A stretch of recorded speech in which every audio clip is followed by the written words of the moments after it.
Africa Media Live TV. Kindly subscribe to our YouTube channel to get updated on the trending gist, latest news all over the world.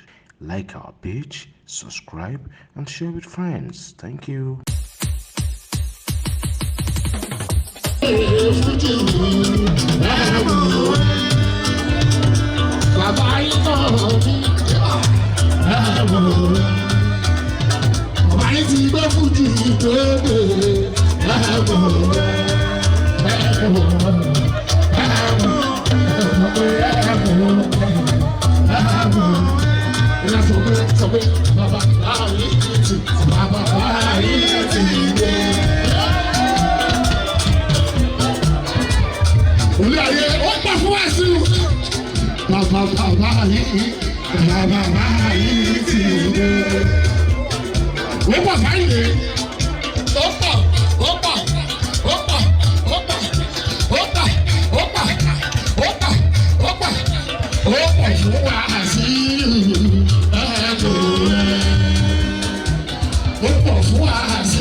Thank you, God bless you, Larry. I appreciate it. Thank you very much, thank you for an amazing performance. Before the manager himself comes on stage,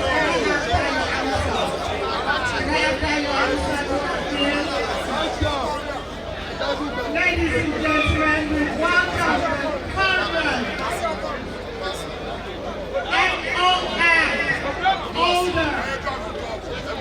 Africa Media Live TV. Kindly subscribe to our YouTube channel to get updated on the trending gist, latest news all over the world. Like our page, subscribe, and share with friends. Thank you.